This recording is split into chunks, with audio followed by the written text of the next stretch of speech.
गोविंद शिल्प घेऊन येत आहे 80 ट्विन बंगलोचा भव्य दिव्य पंढरपुरातील एकमेव प्रकल्प। आमच्या प्रकल्पाची वैशिष्ट्ये मनाला शांती देणारं महादेवाचं मंदिर, मुख्य रस्ता सुमारे 30 फुटांचा, अंतर्गत रस्ता सुमारे 20 फुटांचा, ग्रामपंचायत योजनेचा प्रत्येक बंगलोजला स्वतंत्र नळ, सांडपाण्याची सुरक्षित विल्हेवाट, सर्व टाइल्स ग्लॉसी आणि नामांकित कंपनीच्या, सर्व स्टेअर, खिडक्या, चौकटी सुपर ब्लॅक ग्रेनाइट, दोन्ही अटॅच बाथरूम पूर्णपणे टाइल्स, पंतप्रधान हर घर नल योजना पूर्णत्वाकडे, bathroom basin kitchen CP fittings हे जगवार कंपनीचे, स्टीलवर पूर्णपणे जिंदाल कंपनीचे, 1000 लिटर पाण्याची टाकी, 150 लिटर सोलर वॉटर हीटर सोबत वॉटर प्युरिफायर, प्रत्येक बंगलोजला स्वतंत्र पार्किंग, दर्शनीय भाग पूर्णपणे डॅटो टाइल्स, टाटा प्रवेश कंपनीचे आकर्षक भक्कम दरवाजा, फुटी उंचीचे सुरक्षित कंपाऊंड। मग विचार काय करताय? गोविंद शिल्प पत्ता। ताज्या घडामोडी पाहण्यासाठी PVN म्हणजेच पंढरी वार्ता न्यूज या चॅनलला सबस्क्राईब करा। सोलापूर स्थानिक स्वराज्य संस्था मतदारसंघाची निवडणूक बिनविरोध करण्याचे भाजपचे मनसुबे उधळून लावत राष्ट्रवादी काँग्रेस शरदचंद्र पवार पक्षाचे उमेदवार वसंत देशमुख यांनी आपला उमेदवारी अर्ज कायम ठेवलाय आणि त्यांच्या विजयासाठी खासदार धैर्यशील मोहिते पाटील यांनी आपली प्रतिष्ठा पणाला लावल्याची चर्चा झाली। मात्र काल झालेल्या निकालात भाजपचे राजेंद्र राऊत यांनी बाजी मारली आहे। राऊत यांना 483 तर वसंत देशमुख यांना 118 इतकी मते मिळाली। वसंत देशमुख यांच्या पराभवानंतर खऱ्या अर्थाने चर्चा झाली ती मोहिते पाटील यांच्याच पराभवाची। आता या निकालानंतर खासदार धैर्यशील मोहिते पाटील यांनी माध्यमांशी संवाद साधला असून पहा काय म्हणाले खासदार धैर्यशील मोहिते पाटील।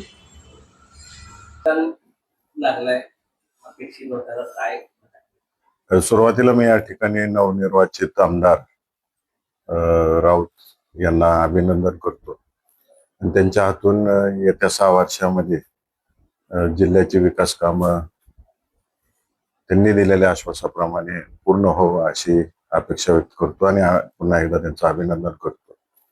आणि त्याच पद्धतीने मी माझ्या वरती विश्वास टाकलेल्या सर्व मतदारांचे व या मतदारांना पुरोगामी विचार पटवून सांगण्यामध्ये जे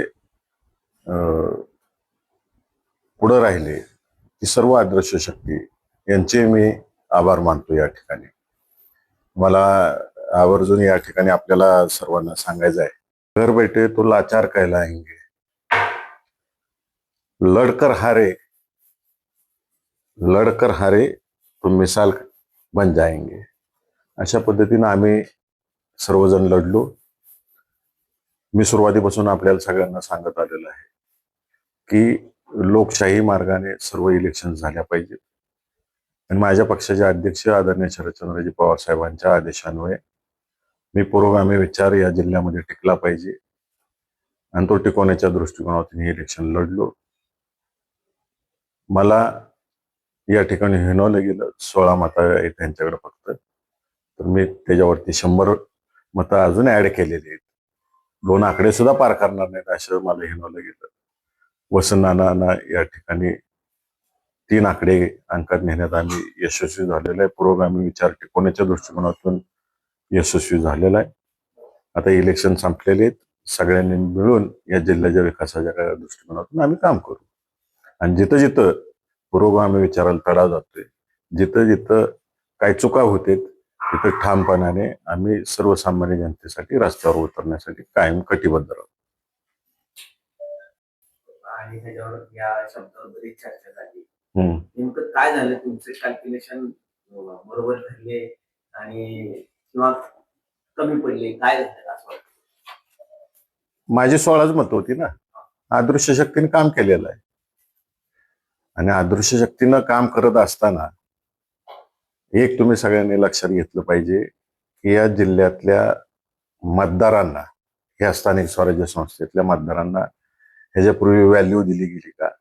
त्यांना विचारपूस वसंत नानांमुळे झाली, त्यांना मान सन्मान वसंत नानांमुळे झाला, त्यांच्यावरती किती प्रचंड प्रमाणावरती दबाव आणला गेला आणि सगळ्यात शेवटी लक्ष्मी दर्शन सुद्धा वसंत नानांमुळे झालेलं आहे या सगळ्यांना। आणि आमचा जो उद्देश होता, जे आम्हाला मतं पडलेली आहेत ती कट्टर पुरोगामी मतं आहेत, बाकीची दहशत खाली गेली नसती तर हा निकाल अजून वेगळा दिसला असता। कशा प्रकारची दहशत? मला विचारण्यापेक्षा प्रत्येक मतदाराला जर विचारलं तर ते तुम्हाला मन मोकळेपणाने बोलतील आणि या जिल्ह्याला सगळ्या माहिती आहे काय झालेलं आहे। चष्मा वापरण्यावर खूप प्रकार झालेले आहेत।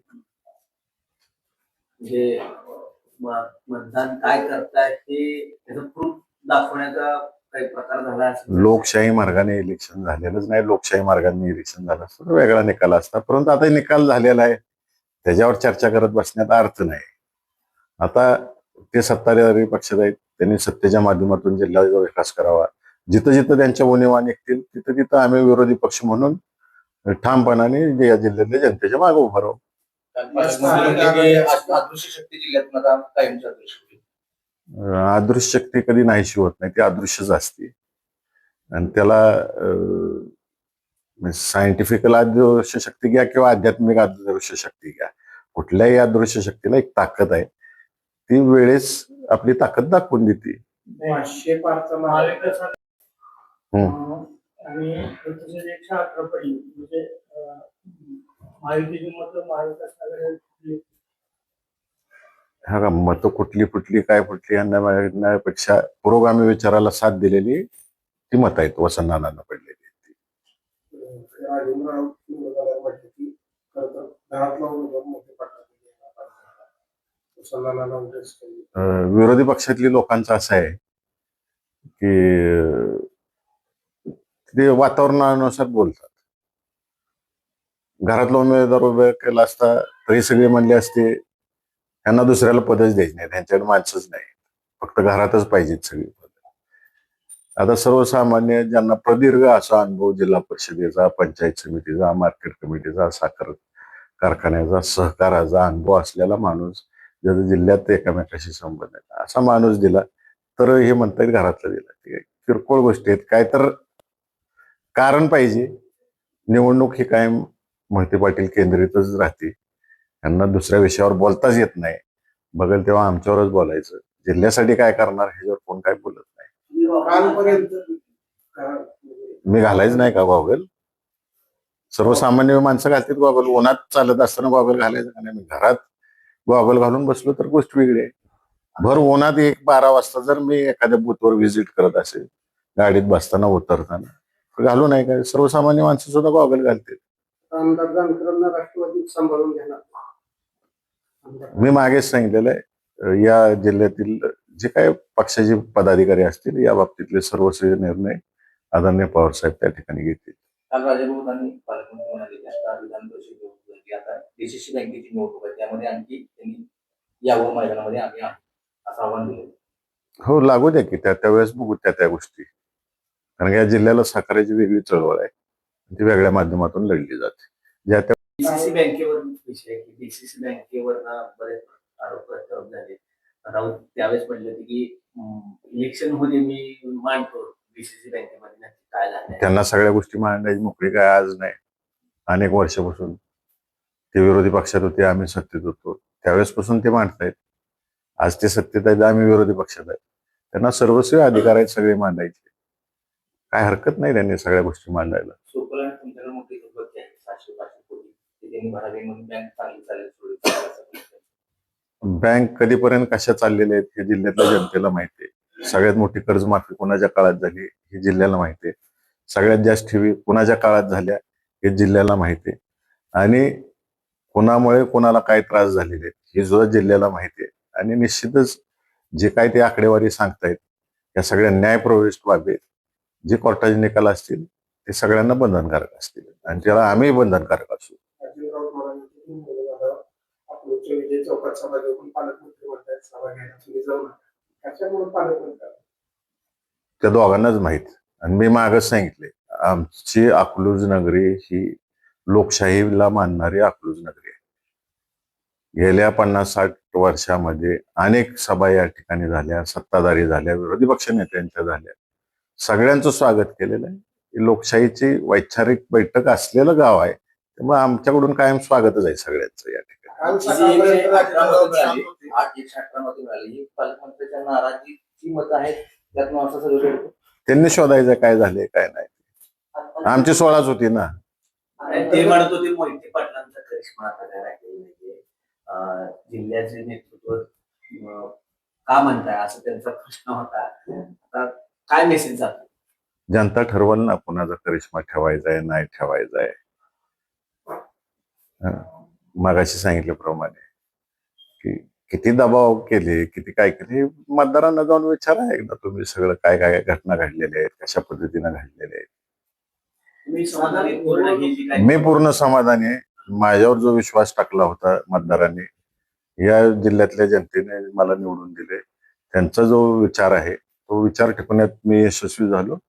मी खरोखर समाधानी आहे या बाबतीत. अशा निवडणुकीत एका बाजूला संपूर्ण जिल्ह्यातील तुमच्या भाषेचे आमदार असतील, विरोधी पक्षाचे असतील किंवा मंत्री असतील, मग सगळेच भविष्यातील राजकारणाकडे आता कसं बघत असेल? मी एकटा नव्हतो. माझ्याबरोबर या जिल्ह्यातील पुरोगामी विचारसरणीचे सर्व मतदार होते. आणि त्यांच्या जीवावर मी चेहरा म्हणून लढलो. देवेंद्र फडणवीस यांच्या जवळची काही लोक म्हणणं असं होतं की हे रेशीम मोहिते पाटलांनी टाळायला पाहिजे होतं, बिनविरोध करायला पाहिजे होते, मात्र तसं झालं नाही. त्यांना किती आकडा येतोय त्याच्यावर पुढचं गोष्टी घडामोडी होतील असं त्यांची चर्चा होती. काय वाटतं तुम्हाला? कोणालाही काही आरोप करायला, काही बडबडायला काय अर्थ नाही. मी पहिल्या दिवसापासून सांगत होतो, माझ्या नेत्यांचा आदेश होता, त्या पद्धतीने मी इलेक्शन लावली. बिनविरोध करायची असेल तर वरिष्ठ पातळीवर चर्चा व्हायला पाहिजे होती. पवार साहेब, फडणवीस साहेबांची चर्चा व्हायला पाहिजे होती, किंवा भारतीय जनता पार्टीचे प्रदेशाध्यक्ष, राष्ट्रवादी काँग्रेस पक्षाचे प्रदेशाध्यक्षांची चर्चा व्हायला पाहिजे. आमच्याबरोबर चर्चाला जर स्थानिक लोकांना दुखत असेल, इथले जे कोण पालकमंत्री आहेत त्यांना आमच्याबरोबर चर्चा करायला दुखत असेल, किंवा वाटत नसेल बाबा आमच्यावर चर्चा करावी, प्रदेश लेवलला त्यांनी चर्चा करायची होती. कुठेतरी आम्हाला सगळ्यांना बोलवून घेऊन विचारविनिमय झाला असता, आम्ही काही विकासाचे प्रश्न मांडले असते. तीन आमदारांनी जानकर म्हणतायत की माझ्या मुलाची उमेदवारी, वसंतांना पण म्हणत होती की माझी उमेदवारी होती. शेवटच्या क्षणाला तुम्हाला असं काय कळालं की वसंतांची उमेदवारी ठेवावी? मी ठेवली नाही. पहिल्या दिवसापासून तुम्हाला सांगतोय, मी आदरणीय शरदचंद्रजी पवार साहेबांना, सुप्रियाताई यांना विचारलं, प्रदेशाध्यक्षांना विचारलं, आणि मग त्यांनी सांगितलं की बिनविरोध स्वतः कामा नये. असं जर केलं तुम्ही तर चुकीचा मेसेज जाईल. इलेक्शन हारवू नाही तर जिंकू, तुम्ही लढा दिला पाहिजे, आणि मी त्या पद्धतीने केलेला आहे. यात मानाचा माझा कोणताही कारभार नाही. आता तीन आमदारांनी आपल्या विरोधात शेवटच्या केली. क्षणी- महाविकास आघाडीची, त्यांच्यावरती कारवाई करावी अशी आपण मागणी करतो पक्षाकडे. मी कसलीही कारवाई करा मागणी करणार नाही. सगळ्यांचं ऐकून घ्या, आणि पक्षाध्यक्ष जो निर्णय देतील तो तर मला बंधनकारक असेल, बाकीच्यांचं मला माहित नाही. एकसोबत कोणासाठी? निश्चित मी सगळे विचार त्या ठिकाणी मांडेन. आदरणीय पवार साहेब त्या दृष्टिकोनातून काम करतील. सुरुवातीपासून जे काही होतं की तुमच्यामुळं निवडणूक लागते हे पूर्णपणे म्हणजे मी किती महत्वाचा आहे हे विचार करायला सगळं फिरून फिरून माझ्या भोवती येते. माझ्या भोवतीच सगळेजण मोहिते पाटील करते. म्हणजे एकीकडे आम्ही म्हणतोय अदृश्य झालेत म्हणते, आम्हाला परत आम्हीच लागतोय, त्याशिवाय यांची दुकानदारी पण चालत नाही. काय करायचं आता? घर बैठे हारे तो लाचार कहलाएंगे, लड़के हारे तो भी मिसाल बन जाएंगे. आणि